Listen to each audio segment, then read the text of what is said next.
అన్న దయచేసి కూర్చోవాలన్నా please please. చైర్లు ఎంత ఇక్కడ వరకు రావు, దయచేసి కూర్చోండి. కూర్చోవాలి. కుర్చీ లేని వాళ్ళు వెనక్కెళ్ళండి. వెనక కుర్చీ తీసుకొని వేసుకోండి. దయచేసి అందరూ కూర్చోవాలి.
ప్రతిజ్ఞ చేస్తున్నాను. నేను అమలనేని సురేంద్ర బాబు అనే నేను ఆంధ్రప్రదేశ్ పూర్వ వైభవం తీసుకొచ్చేందుకు కృషి చేస్తానని ప్రమాణం చేస్తున్నాను. మీరు కూడా నాతో పాటు చదవాలి. దయచేసి మీరు అందరూ కూడా చదవాల్సిందిగా కోరుతున్నాను. ఇప్పుడు నేను ప్రతిజ్ఞ చేస్తున్నాను. అమలనేని సురేంద్ర బాబు అని నేను ఆంధ్రప్రదేశ్ పూర్వ వైభవం తీసుకొచ్చేందుకు కృషి చేస్తానని ప్రకటించిన సూపర్ 6 పథకాలు ప్రతి ఇంటికి ప్రతి ఒక్కరికి చేర్చే బాధ్యత నేను స్వీకరిస్తున్నానని 5 రోజుల్లో 250 ఇళ్లకు వెళ్లి బాబు సూపర్ 6 హామీలు ప్రయోజనాలు వివరిస్తాను. 2 నెలలు నిర్భయంగా నా సేవలు తెలుగుదేశం పార్టీ కోసం, చంద్రబాబు నాయుడు గారి కోసం, ఆంధ్రప్రదేశ్ కోసం,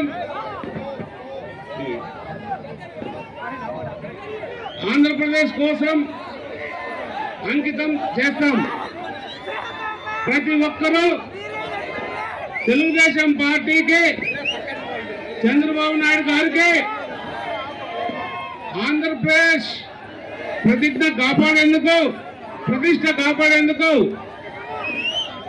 ఓటు వేసేలా కృషి చేస్తానని ప్రమాణం చేస్తున్నాను.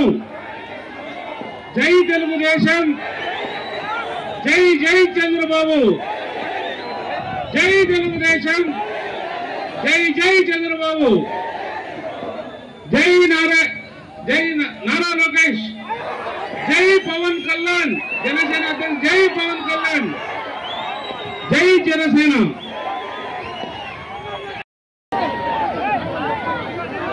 కళ్యాణదుర్గం నియోజకవర్గం జనసేన పార్టీ ముఖ్యంగా ఇక్కడ శంకారావం సభకి వచ్చిన నారా లోకేష్ అన్న గారికి, తర్వాత మా జిల్లా అధ్యక్షుడు శ్రీశివరావు అన్న గారికి, అన్న గారికి ప్రత్యేక అభినందనలు, కృతజ్ఞతలు తెలియజేస్తున్నా. ముఖ్యంగా కళ్యాణదుర్గం నియోజకవర్గంలోని టీడీపీ మా కుటుంబ సభ్యులకు, జనసేన నాయకులు, కార్యకర్తలకు అందరికీ అభినందనలు తెలియజేస్తున్నా. ఒక సామాన్య మధ్య తరగతి కుటుంబం నుంచి వచ్చిన నన్ను ఈ స్టేజ్ మీద నిలబెట్టిన మా జనసేన పార్టీ అధినేత పవన్ కళ్యాణ్ గారికి శిరస్సు వంచి నమస్కరించడం జరుగుతుంది. ఈ సందర్భంగా నారా లోకేష్ అన్న గారికి ఒక చిన్న రిక్వెస్ట్ అన్న మీ దగ్గర రెడ్ బుక్ ఉంది. మా కళ్యాణ్ గతంలో నిలబడిన ఎమ్మెల్యే అభ్యర్థి ప్రస్తుత మినిస్టర్ దాదాపు సహజ వనరులైన కొండలు, తర్వాత చెరువులు, తర్వాత ఇసుక అంతా దోచుకెళ్లి బెంగళూరుకి వెళ్ళి మూటలు కట్టి పెనుగొండకి వెళ్ళిపోయారు. ఖచ్చితంగా ఆమె పేరు మీ రెడ్ బుక్ లో నోట్ చేసుకోవాలని మన ప్రభుత్వం వచ్చిన వెంటనే ఆమె అక్రమంగా సంపాదించిన ఆస్తులను కళ్యాణదుర్గం ప్రజలకు అంకితం ఇవ్వాలని ఈ సందర్భంగా తెలియజేస్తున్నా. ఇంకా నియోజకవర్గంలోని సమస్యల గురించి 114 చెరువులు కానీ, తర్వాత రోడ్ల సమస్యలు కానీ, ఇవన్నీ మన అలిమినేని సురేంద్రబాబు అన్న గారి సారథ్యంలో 1 సంవత్సరంలోనే క్లియర్ చేయడం జరుగుతుంది. ఈ సందర్భంగా కళ్యాణదుర్గం నియోజకవర్గంలోని యువత 18 సంవత్సరాల నుంచి దాదాపు 35-40 ఇయర్స్ చెప్తున్నానండి. 1 మంత్, 1 నెల అన్ని పనులు ఆపుకొని గ్రామ స్థాయిలో గ్రౌండ్ లెవెల్లో పనిచేసి అలిమినేని సురేంద్రబాబు అన్న గారిని అత్యధిక మెజార్టీతో గెలిపించుకొని మన నియోజకవర్గానికి పరిశ్రమలు 1000 ఎకరాలు తీసుకున్నారు. అది బీడు భూములుగా అయిపోయాయి.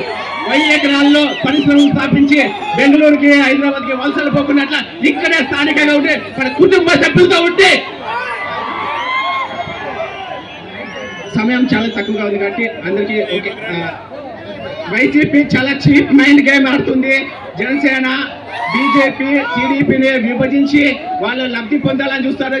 కళ్యాణదుర్గం నియోజకవర్గంలో ఖచ్చితంగా 3 కూటములు ఏకమయ్యి పని చేయాలని గ్రౌండ్ లెవెల్లో ఇక్కడ ఉన్న ఆయన మేబీ బీసీ, నేను బీసీనే అండి, మీరు ఏం చేశారండి ఎంపీగా ఉండి ఏమి అభివృద్ధి చేయకున్నట్ల ఇప్పుడే వచ్చేసి అడకొరగా ఏదో చేసుకుంటున్నారు. దయచేసి మా నియోజకవర్గాన్ని వదిలేయండి. మేము ఖచ్చితంగా ప్రజాసేవకే ఉన్నారు అలిమినేని సురేంద్రబాబు అన్న గారు. ఆయనకి డబ్బు పిచ్చి లేదు. నేను ఆయన గురించి పూర్తిగా తెలుసుకొని ఈ మాట చెప్తున్నాను. కాబట్టి ఆయనకి ఓటు వేసి గెలిపించి మన నియోజకవర్గాన్ని అభివృద్ధి చేసుకోవాల్సిన బాధ్యత మనదే. ఈ సందర్భంగా సెలవు తీసుకుంటూ జై జనసేన, తెలుగుదేశం జనసేన నాయకత్వం, తెలుగుదేశం జనసేన నాయకత్వం, జై హింద్.